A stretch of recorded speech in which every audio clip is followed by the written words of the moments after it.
Buenos días, queridos. Bueno, gracias por recibirme aquí. Es un placer verlos a ustedes otra vez. Mi esposa sigue en Salto.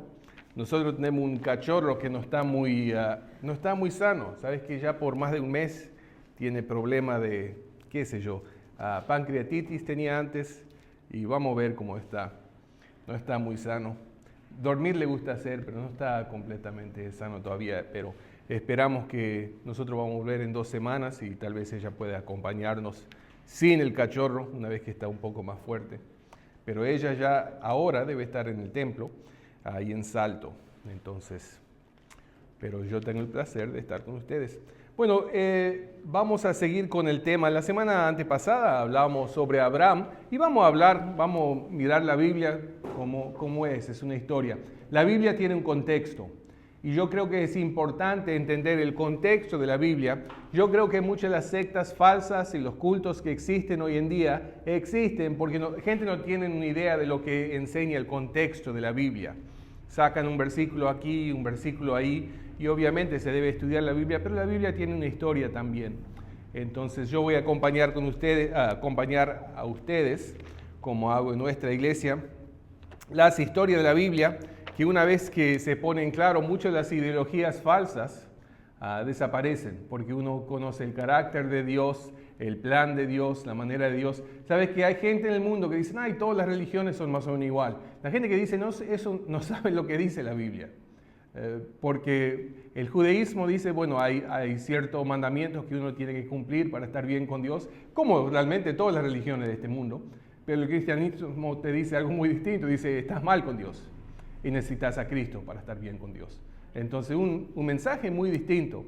Las religiones de este mundo, bueno, algunos dicen que si crees en Buda o el panteísmo o un hindú o algún otro, Dios está en todo.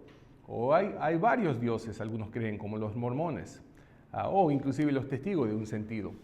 Creen también que Jesús era un Dios, pero no es el Dios. Entonces, pero si leemos la Biblia, no es así. Entonces, con un buen entendimiento del contexto de la Biblia, desaparecen muchas de las falsedades que algunos enseñan, y yo creo que es muy importante que el pueblo de Dios tenga un buen fundamento. Nuestra iglesia en Salto se llama la Iglesia Bautista Fundamental, porque creo que es bueno para que la gente tenga un buen cimiento para afirmarse en. Debemos tener una roca firme para confiar en y creer. Bueno, vamos a seguir leyendo en Génesis. Terminamos 18, ahora vamos a leer 19. Hasta versículo 17 y de ahí vamos a saltar a 24. Y vamos a leer un pasaje que tal vez no es muy popular de un sentido, pero sí de otro. El mes pasado tuvimos un congreso en mi iglesia, invité a un pastor que ha predicado por todo el mundo. Y él predica sobre todo tipo de temas, lo que se llama apologética. Bien dicho, distintas dificultades como cómo entendemos las otras religiones, por qué hay maldad en el mundo si Dios existe, cosas difíciles así. Y uno de los temas que habla sobre es el del LGBT. Eso no es algo que a él realmente se enamora a hablar sobre el tema, pero él dice que en todos los países del mundo que ha ido, y no sé cuánto, creo que a 50, él dice en todos los lugares donde ellos van, le preguntan sobre cómo el cristiano tiene que lidiar y recibir, interpretar lo que está pasando en el mundo con todas estas ideologías.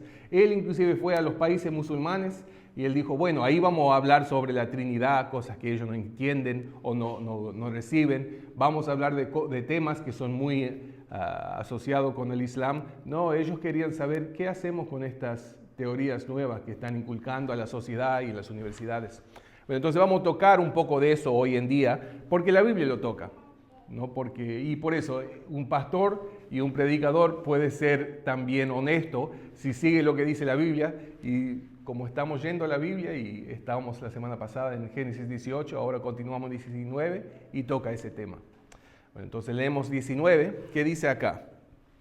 Génesis 19, llegaron pues los 2 ángeles a Sodoma a la caída de la tarde, y Lot estaba sentado a la puerta de Sodoma. Viéndolos Lot, se levantó a recibirlos y se inclinó hacia el suelo. y dijo: ahora, mis señores, os ruego que vengáis a casa de vuestro siervo y os hospedéis, y lavaréis vuestros pies, y por la mañana os levantaréis y seguiréis vuestro camino. Y ellos respondieron: no, que en la calle nos quedaremos esta noche. Mas él porfió con ellos mucho, y fueron con él, y entraron en su casa, hizo banquete y coció panes sin levadura, y comieron. Pero antes que se acostasen, rodearon la casa los hombres de la ciudad, los varones de Sodoma, todo el pueblo junto, desde el más joven hasta el más viejo. Y llamaron a Lot y le dijeron: ¿dónde están los varones que vinieron a ti esta noche? Sácalos para que los conozcamos. Entonces Lot salió a ellos a la puerta y cerró las puertas tras sí. Y dijo: os ruego, hermanos míos, que no hagáis tal maldad. Y aquí ahora yo tengo 2 hijas que no han conocido varón, y os las sacaré fuera, y haced de ellas como bien os pareciere. Solamente que a estos varones no hagáis nada, pues que vinieron a la sombra de mi tejado. Y ellos respondieron: quita allá. Y añadieron: ¿vino este extraño para habitar entre nosotros, y habrá de erigirse en juez? Ahora te haremos más mal que a ellos. Y hacían gran violencia al varón, a Lot, y se acercaron para romper la puerta. Entonces los varones alargaron la mano y metieron a Lot en casa con ellos y cerraron la puerta, y a los hombres que estaban a la puerta de la casa hirieron con ceguera, desde el menor hasta el mayor, de manera que se fatigaban buscando la puerta. Y dijeron los varones a Lot: ¿tienes aquí alguno más? Yernos y tus hijos y tus hijas, y todo lo que tienes en la ciudad, sácalo de este lugar, porque vamos a destruir este lugar, por cuanto el clamor contra ellos ha subido de punto delante de Jehová. Por tanto Jehová nos ha enviado para destruirlo. Entonces salió Lot y habló a sus yernos, los que habían de tomar sus hijas, y les dijo: levantaos, salid de este lugar, porque Jehová va a destruir esta ciudad.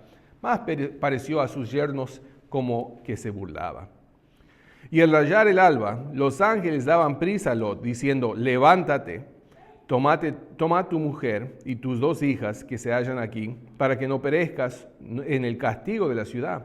Y deteniéndose él, los varones asieron de su mano y de la mano de su mujer y de las manos de sus 2 hijas, según la misericordia de Jehová para con él. Y lo sacaron y lo pusieron fuera de la ciudad.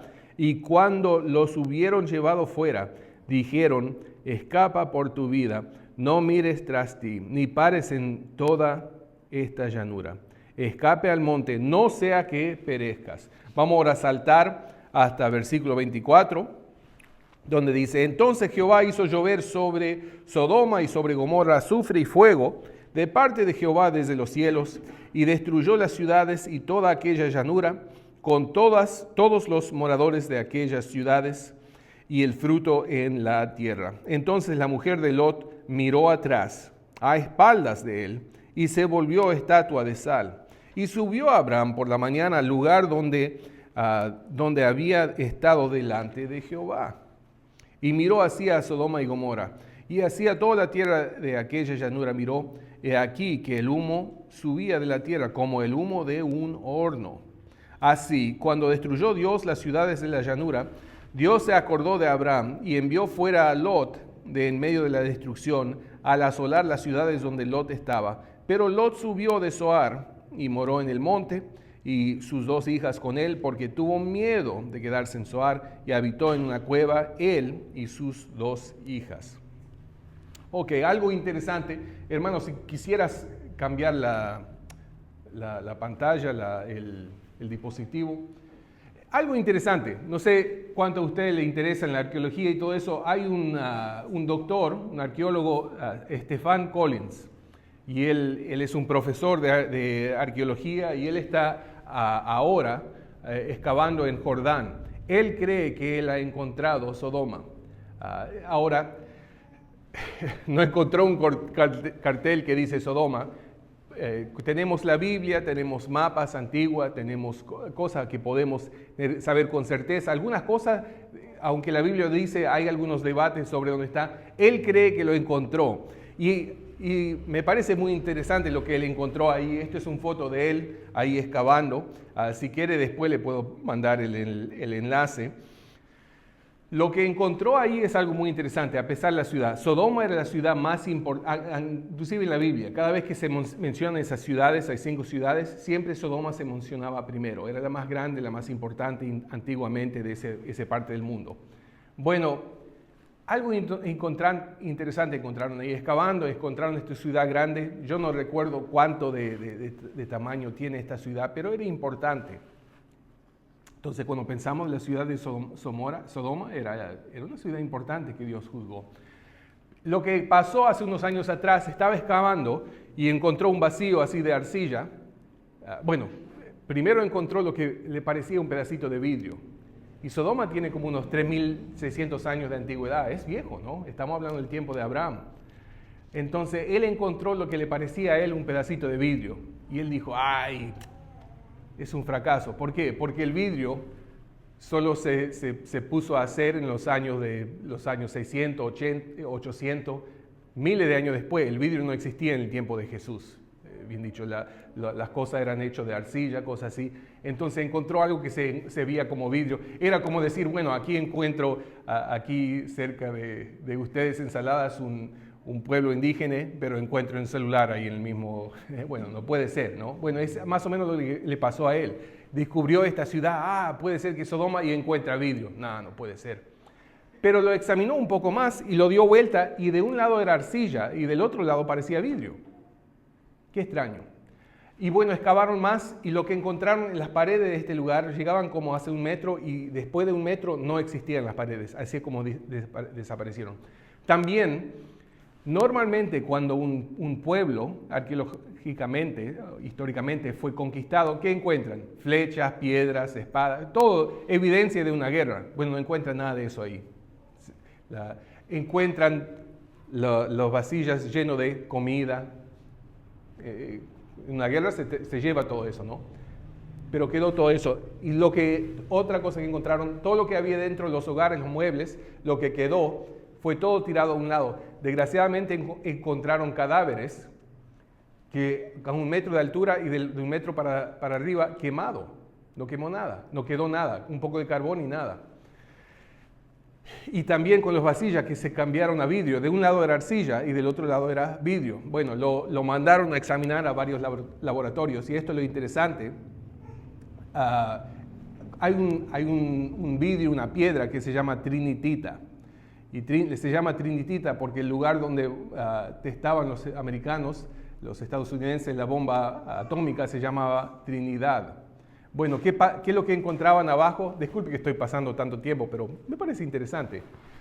Cuando reventaban la bomba atómica, la arena debajo de la bomba se convertía como un vidrio. No es vidrio, pero como vidrio. ¿Y qué lo llamaban a eso? Porque era en Trinidad, lo llamaban trinitita. Ok, entonces, de un lado es arcilla, de otro lado es solamente algo que se puede causar por un calor muy fuerte. Y lo que calculan los científicos, porque están examinando esto, dice, es muy extraño, ¿cómo puede ser que pasó esto? Un fuego normal no puede hacer. Bueno, varias veces en la historia hubo un meteorita que llegó cerca de la Tierra y cuando estuvo cerca explotó. Pasó hace como 10 años atrás en Siberia, no sé si recuerdan el informativo, había no sabían que era algo que vino en Rusia, así por los cielos y explotó y quemó cientos de kilómetros de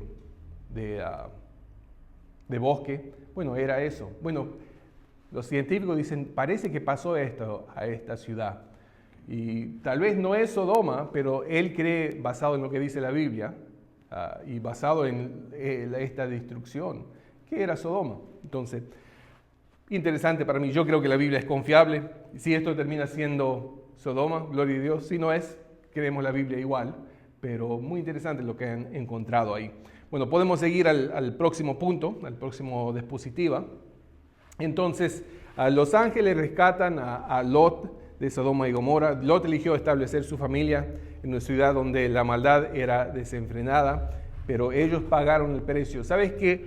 Abraham tuvo un tiempo de dudar, se fue a Egipto y su sobrino Lot fue con él.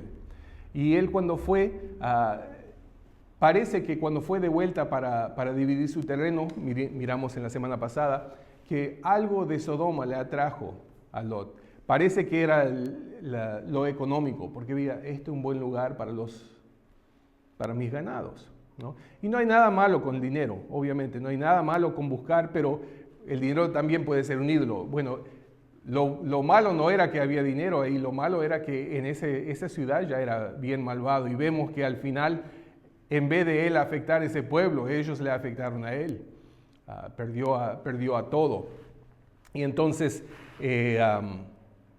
esto pasó después de Abraham, de su decisión de ser dedicado a Dios y la circuncisión, lo que pasó acá. Y el Señor y Dios ángeles aparecieron a Abraham, y era un lugar boscosa en Hebrón de Israel. Y los ángeles dijeron, va a venir un juicio. Así leímos. Y entonces Dios estaba al punto de exterminar esos lugares, pero sin embargo Dios habló con Abraham, inclusive salvó a Lot. Eso me enseña algo del carácter de Dios también. Abraham le preguntó, ¿y 50, y 45, y 40, y 30, y 10? Entonces, yo creo dos cosas. Yo creo que Dios es misericordioso con un pueblo por causa de los cristianos, los creyentes que están ahí. Creo eso yo, a pesar que son pocos. Y veo eso, que Dios es misericordioso, a pesar que había solamente realmente Lot y su familia, y no sé si la esposa también, pero Lot y sus hijas, Dios iba a rescatarles a ellos, sí, solamente por ellos. Y Dios detuvo su juicio sobre ese pueblo tanto tiempo, solamente por una familia creyente, a pesar que no actuaban muy creyente. Y se nota que Lot ni sus hijas pensaban de una manera muy creyente, pero parece que confiaron en Cristo. Digo eso porque en 2 de Pedro, no miramos ahí, pero la Biblia lo dice, en 2 de Pedro, hay mucho aquí, hay mucha doctrina aquí. 2 de Pedro 2, 6 a 8 nos dice algo que si no estuviera en la Biblia tendría dificultad de entenderlo. Pedro está diciendo aquí, inspirado por Dios, por el Espíritu Santo, 2 de Pedro 2, 6, dice, y si condenó por destrucción a las ciudades de Sodoma y de Gomorra, reduciéndolas a ceniza y poniéndolas de ejemplo a los que habían de vivir impíamente, y logró al justo Lot, abrumado por la nefanda conducta de los malvados, porque este justo que moraba entre ellos afligía cada día su alma justa, viendo y oyendo los hechos inicuos de ellos. Entonces, si yo iba a leer la Biblia, yo digo, ese hombre no es cristiano, no es creyente. ¿Cómo puede ser meterse con ese tipo de persona?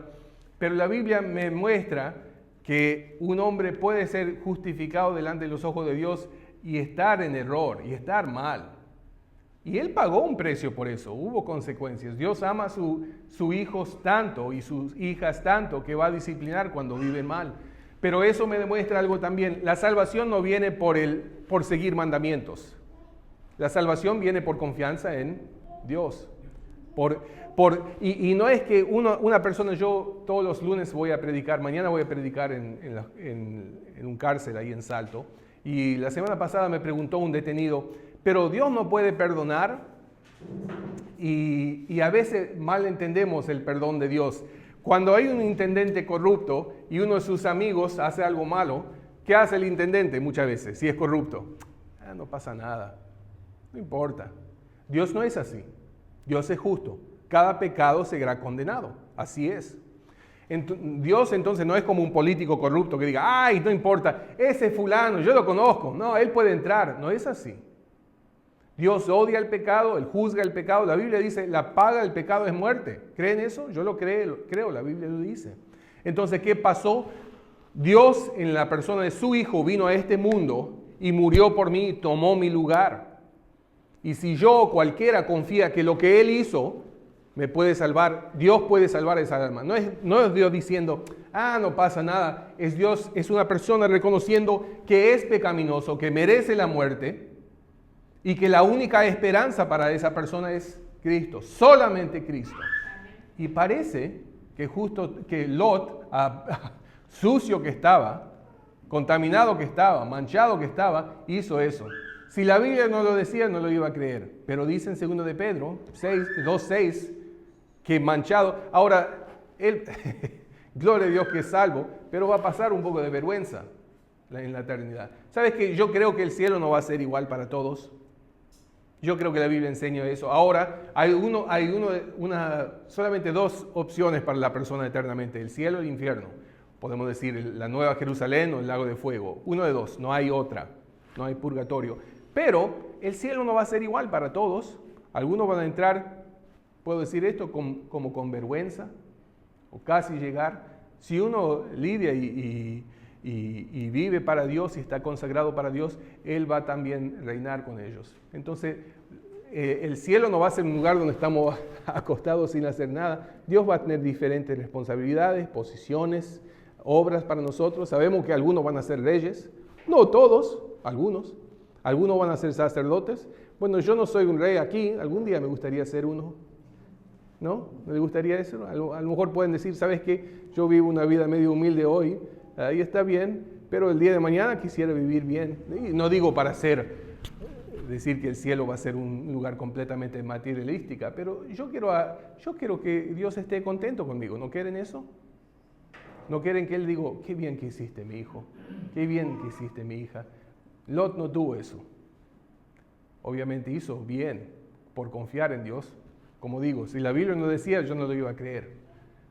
Pero qué mal que hizo con su familia, con las decisiones que hizo. Yo no quiero vivir con remordimiento en el cielo, y creo que algunos lo van a tener. A pesar que es obviamente infinitamente mejor estar en el cielo no va a ser igual para todos. Las memorias van a existir todavía, ¿no? Bueno, seguimos entonces. El Señor finalmente prometió no juzgar a Sodoma y Gomorra si tan solo allí se podrían encontrar 10 personas justas, y parece que no. Lot no afectó parece que no afectó a ninguno, no a sus hijas, tal vez su esposa. Entonces Lot se estaba sentado en la puerta de la ciudad, lo que él hacía normalmente. Aquí entonces en esos lugares, en ese tipo de sociedad, no sé si sería como la intendencia o la plaza antiguamente, pero donde los ancianos se reunían para tratar asuntos cívicos. Entonces Lot se reconoció que los dos visitantes no eran viajeros comunes, inmediatamente se adelantó a recibirlos. Inclinándose a tierra, le instó que fueran a su casa en lugar de pasar la noche en la plaza de la ciudad, sin duda preocupado por su seguridad. Al principio rechazaron su invitación, pero Lot insistió, y por una buena razón. Yo pienso, ¿por qué los ángeles primeramente dijeron, no queremos ir a dormir contigo? No sé, la Biblia no lo dice, pero tal vez por cómo vivía Lot, no sé. Los eventos de esa noche y la mañana siguiente se detallan en Génesis y se leen como una horrible pesadilla.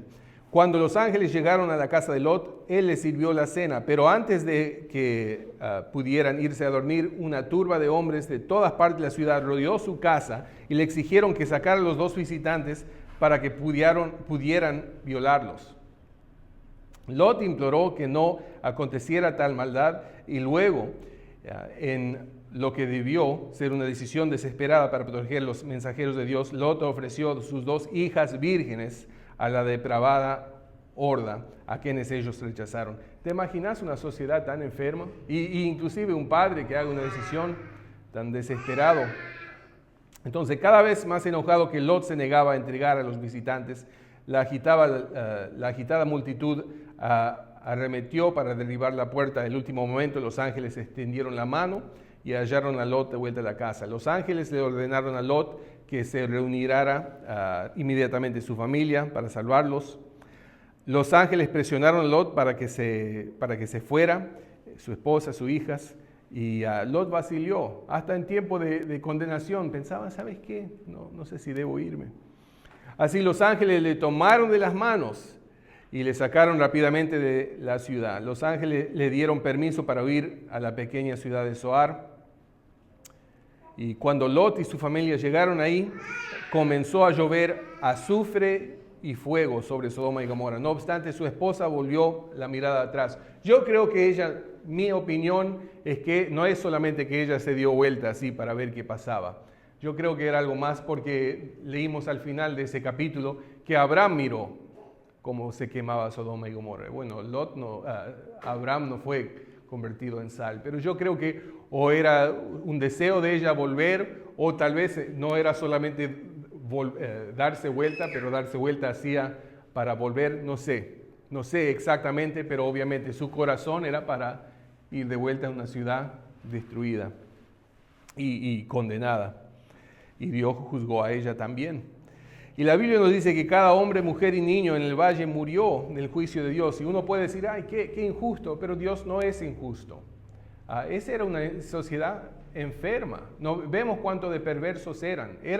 Sabemos de la historia, era una sociedad donde obviamente el violar, no había nada malo con eso era parte de la vida. El abuso de los niños, la pedofilia, no hay nada malo con eso. Eso era normal en esa sociedad. Y Dios decidió condenarlos todo.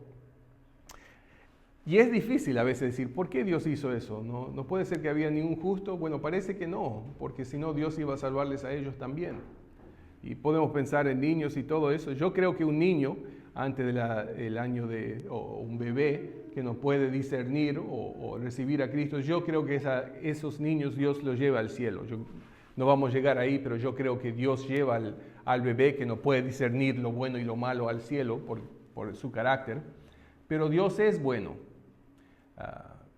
Esto es la dificultad a veces que el ateo menciona. Cuando Dios juzga, el mundo puede decir, ay, qué malo que fue Dios.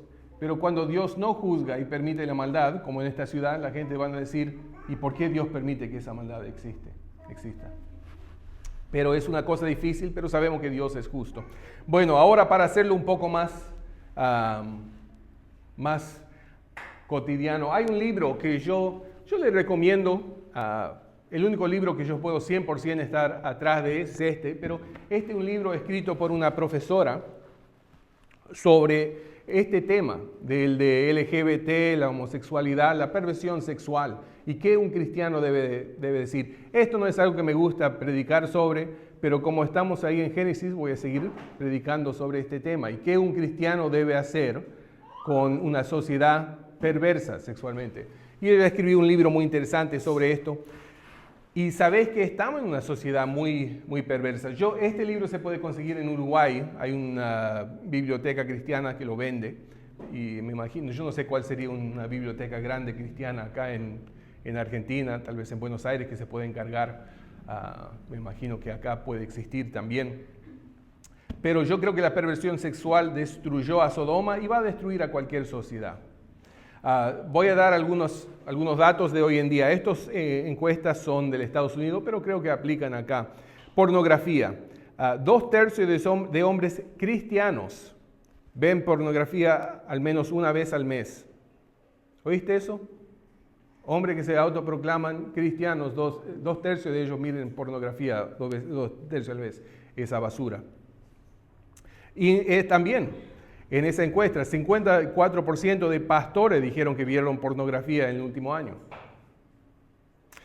Cohabitación. Una encuesta de Gallup encontró que casi la mitad, 49% de adolescentes con antecedentes religiosos apoyan vivir juntos ante el matrimonio. ¿Cuál cosa es antibiblia? Divorcio entre adultos, y yo no digo esto para condenar a ninguno. Nosotros sabemos que si Dios pudo salvar a Lot, Dios puede salvar a cualquiera, ¿no? Pero es una cosa ser pecaminoso y arrepentirse y confiar en Dios, y otra cosa invitar el pecado a un hogar, a una vida, y decir, no pasa nada, está bien. Eso está mal, es enfermo eso. Y digo la enfermedad que ha entrado al cristianismo. Divorcio entre adultos que se identifican como cristianos, pero rara vez existe en la iglesia. 60% se han divorciado, igual que el mundo.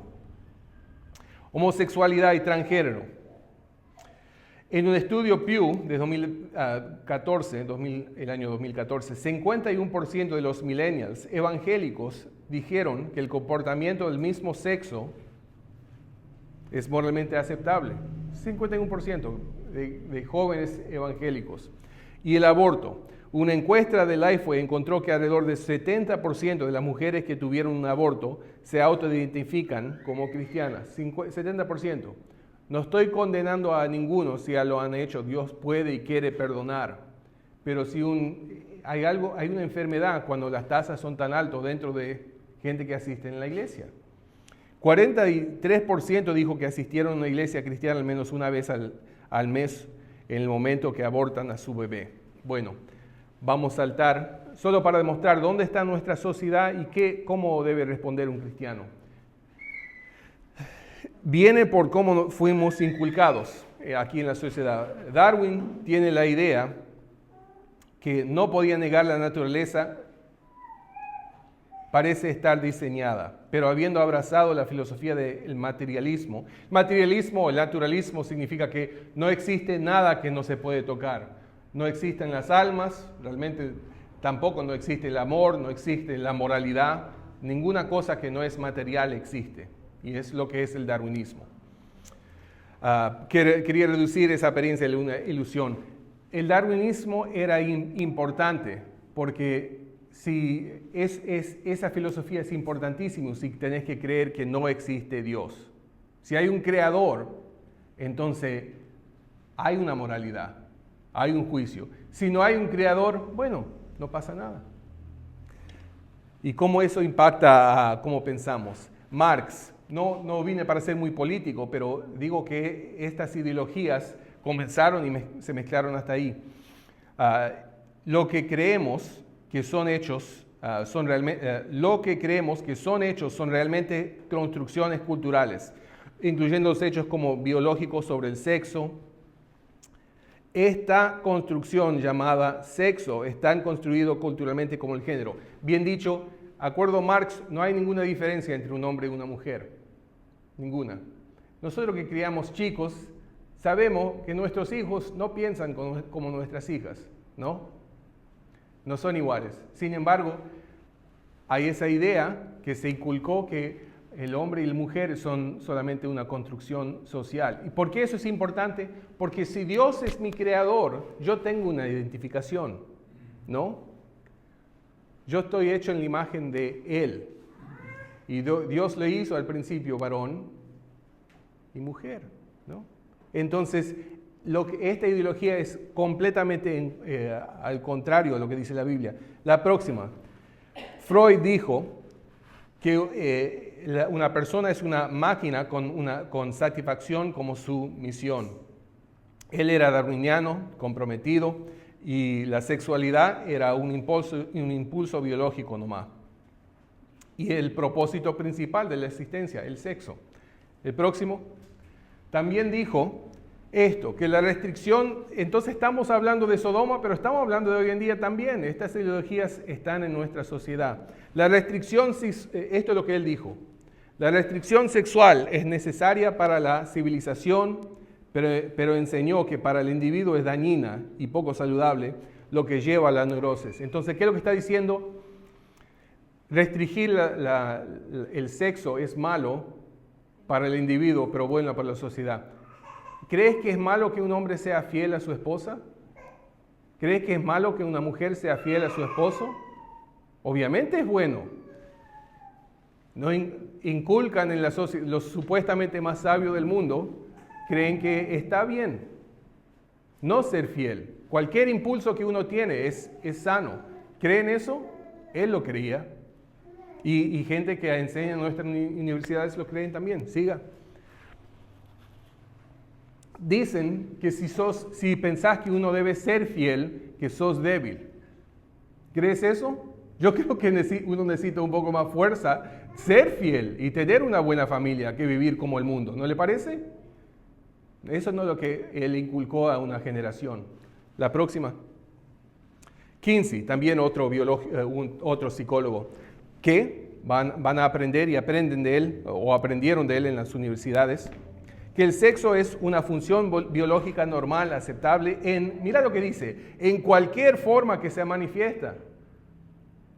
¿Cualquier forma? Disculpe que estoy hablando de esto, a mí me parece grosero también, pero tenemos que entender, nuestra sociedad no piensa como nosotros. Yo no estoy anti ir a universidad, pero entiendo que uno no puede recibir todo lo que le enseña y decir, ay, todo está bien. No, uno como cristiano tiene que discernir y decir, bueno, eso puedo aceptar, eso tengo que dejar a un lado. Él creía todo de cosas perversas sobre la sexualidad que no voy a mencionar, pero salen de esa idea. Que como esto, como la homosexualidad, la bestialidad, todo eso está malo. Yo te voy a decir algo que va a pasar. Puedo decir el próximo también. Seguimos. Reich, que dijo, el núcleo de la felicidad en la vida es la felicidad sexual. Y que eso no es cierto. Obviamente el sexo es una cosa bonito y hermoso que Dios hizo para un matrimonio, pero no como Él lo cree. Y Foucault, vamos a terminar con este es interesante. El sexo se trata como la clave maestra para saber quiénes somos. Y ahí estamos hoy en día. Ahora una persona se identifica, yo soy trans, yo soy, y entonces yo soy mucho más que el sexo. Pero el clave principal hoy en día es mi atracción sexual. Eso es la cosa más importante. Y no es la cosa más importante. Si yo soy hecho como un hijo de Dios, en la imagen de Dios, eso es lo más importante, ¿no? No el sexo. Pero el mundo no cree eso. Y por eso estamos ahí. Por eso, las cosas sencillas de la Biblia, si uno lo aplica y lo enseña, va a creer una manera muy distinta de este mundo. Voy a pasar algunos datos tristes. Chicos que tuvieron por lo menos un intento de suicidio entre los años 18 a 25. En Uruguay el suicidio las tasas son muy altas. No sé cómo es acá. Y durante la pandemia aumentó también. No te imaginas. Bueno, estos datos son en Estados Unidos, son de una universidad importante. En la Facultad de Derechos, entre los LGBT, la tasa de suicidio entre ellos fue 30%. Pero cuando tengas tiempo, Dios no está confundido. Tal vez para el mundo o para nosotros estas cosas pueden ser controversiales, pero para Dios no. El mundo sí está confundido. ¿Te imaginas? ¿Tendrían desfiles gay cuando hace 50 años atrás? El mundo ha cambiado, ¿no? Las cosas hoy, las cosas que hace 50 años atrás gente tenía vergüenza, hoy se celebran en las calles, ¿no? Entonces, digo eso para decir el mundo cambia. Yo creo que no va a ser. En algunos países en Europa ya han tratado de promover la idea de pedofilia, que es una manera sano para inculcar el sexo a los niños. Entre familias es sano el incesto. Enseñan eso. Y yo digo, si uno no cree en Dios, ¿qué está mal con eso? ¿Cómo puede decir eso está malo si no hay un fundamento? Si no hay un Dios. ¿Qué es malo? Es una opinión nomás. No digo eso para ser grosero, pero yo veo que el mundo va a ir ahí si no se arrepienta. Es obvio, igual que Sodoma y Gomorra. Entonces Dios no está confundido. Podías cambiar el dispositivo. Entonces nosotros tenemos que estar conforme con la verdad. Dios es claro. Y otra cosa, ¿sabes qué? Si nosotros somos hechos en la imagen de Dios, la próxima puedes saltar. Entonces somos bien como estamos. Acuerdo a lo que leímos, si hasta una persona, ponemos que una persona no está sano de sus órganos sexuales, para decirlo de esa manera, Dios todavía percibe que esa persona es una persona. El sexo no le identifica, su creador les identifica, ¿no? Entonces nosotros tenemos que estar conformes en entender quiénes somos, no se basa en las cosas que el mundo los hace decir. Nosotros somos bonitos, somos algunos más que otros, pero somos buenos y somos bonitos. No como acá, saben que los brasileños dicen así, algo para comprarlo tiene que ser bonito, barato y bueno, ya exacto. Bueno, barato no vamos a decir, pero sabes que somos bonitos. Somos buenos. ¿Por qué? Porque tenemos un buen creador que nos hizo, a pesar de cómo el pecado corrupta las cosas. Y nosotros tenemos que aceptar eso. Dios nos ama alma, nos ama de cuerpo y todo. El próximo, hermano. Entonces, no puedo hacer esto más claro. El sexo no nos define. Soltero, casado, divorciado, homosexual, heterosexual. Eso no define quiénes sos. Una persona es hecho es criatura de Dios. Entonces eso es muy distinto del mundo. Mis tentaciones no me definen a mí. Dios define quién soy porque Él es mi creador. Y también voy a decir esto de paso, no hay nada. Entonces, ser soltero para algunos cristianos e inclusive para el mundo súper sexualizado, creen que es malo. No hay nada malo con ser soltero. Pablo dice en 1 Corintios 5, 7 y 8, dice, quisiera más bien que todos los hombres fuesen como yo, pero cada uno tiene su propio don de Dios, una a la verdad de un modo y otro de otro. Digo pues a los solteros y a las viudas, que bueno les fuera quedarse como yo. No hay nada malo con ser soltero. No importa lo que el mundo te diga. No importa inclusive, la gente, los cristianos a veces son los peores. ¿Y cuándo te va a casar? O los padres, ¿cuándo voy a ser un abuelo? ¿No? Pero la Biblia no enseña eso, ¿no? La Biblia enseña, no hay nada malo con ser soltero. A pesar de las presiones que da el mundo sexualizado y dan a veces los padres o abuelos también, el sexo no te define. Busca ser el mejor cristiano que puede ser y eso va a definir quiénes sos. Porque si Dios me define a mí, entonces yo afirmar a ser más como Cristo me va a hacer más humano, más persona, eso va a ser mi identificación. Entonces, el próximo, hermano, lo físico es bueno de acuerdo a Cristo. Dios, es interesante, el cristianismo es distinto. La resurrección es muy importante, ¿no? Obviamente, la resurrección de Cristo. Y la nuestra también. Entonces, la carne, lo material, nuestro cuerpo son importantes para Dios. A pesar que son corruptos por ahora, pero esperamos el día cuando vamos a tener un cuerpo perfecto. Entonces no hay nada malo con lo físico. Cristo vino carnalmente. No hay nada sucio ni malo con nuestra carne, lo físico. Dios es misericordioso. Pasé eso antes. Dios, si hubiera 10 personas en Sodoma, Dios no le iba a condenar, y ni Sodoma, las ciudades. Entonces Dios es misericordioso. Él quiere salvar. Y nosotros debemos tener esa actitud también de querer salvar a los pecadores. Dios odia el pecado también, entonces nosotros debemos caminar en pureza. Entonces es fácil como un cristiano decir, ay, mira qué pecadores que son, qué malos que son, ¿cómo puede ser? ¿Y cómo estamos nosotros? Yo leí algunas encuestas que los cristianos muchas veces no son muy diferentes que el mundo. Nosotros debemos caminar en pureza, ¿no? Es fácil ser fariseo, ¿no? Ay, mira, siempre puede encontrar a alguien peor. Pero debemos tomar serio. Dios odia el pecado. Nosotros debemos amar ser puro. Bueno, el próximo, hermano. Y como ya lo dije, pero tenemos que tener compasión con la gente. ¿Qué esperás de un pecador? Si nunca ninguno le inculcó valores, si ninguno le inculcó sobre Dios, nos cae en nosotros amarles a ellos y mostrarles la verdad. Bueno, con eso termino. 1 Corintios 6, 9 a 11. Voy a terminar con ese versículo. También esto es uno de estos versículos que tal vez si no estaba en la Biblia sería difícil creerlo. Pero 1 Corintios 6, 9 a 11 dice esto. Pablo escribió esta epístola a una iglesia y así le dice a ellos: ¿y no sabéis que los injustos no heredarán el reino de los Dios? No eréis ni fornicarios, ni los idólatras, ni los adúlteros, ni los afeminados, ni los que se echan con varones. Hablamos aquí obviamente de pecados sexuales. Ni los ladrones, ni los ávaros, ni los borrachos, ni los maldicientes, ni los estafadores heredarán el reino de Dios. ¿Y qué dice el versículo 11? Algo muy precioso. Y esto erais algunos.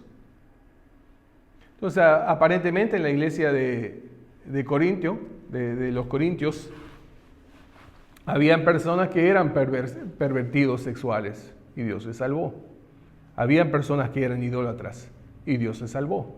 Habían personas que eran ladrones y todo tipo de personas que nosotros íbamos a decir, ay, qué malos, y Dios les salvó y Dios les cambió. Bueno, gloria a Dios por eso, ¿no? Así debe ser. Entonces, obviamente, hubo un pastor ahí y hubo cristianos ahí que tenían la actitud, ¿sabes qué? Dios podría cambiar eso.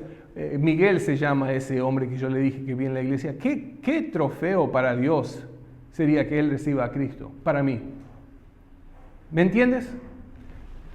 Si alguien viene bien vestido de la iglesia, es incrédulo y recibe a Cristo, bueno, gloria a Dios, estamos recontentos. La salvación es imposible sin Cristo y todos somos pecadores. Pero ¿no te parece más precioso cuando ves a alguien que era un borracho y ya no lo es? Cuando el mundo ya, para decirlo de esta manera, el diablo y el mundo ya masticaron y le escupieron para afuera y queda nada. Y Dios salva a una persona que el mundo dice, ya no sirve para nada. Me gustaría ver eso. Tenemos un hombre en nuestra iglesia, Felipe, que era un borracho antes y ahora ama la Biblia, ama al Señor. ¿Qué trofeo para Dios? ¿Sabe que el ateo no puede explicar eso? Pero Dios quiere sanar y cambiar a las personas como lo hizo aquí en Corintio. Entonces, eso obviamente es fácil para Dios, pero requiere personas como el apóstol Pablo y otros que tengan un poco de compasión. Aman a la Biblia, aman a Dios, odian el pecado, pero amen al pecador. Bueno, vamos a orar. Hermano, ¿tú oras o quieres que...? Vamos a tener un tiempo breve de oración.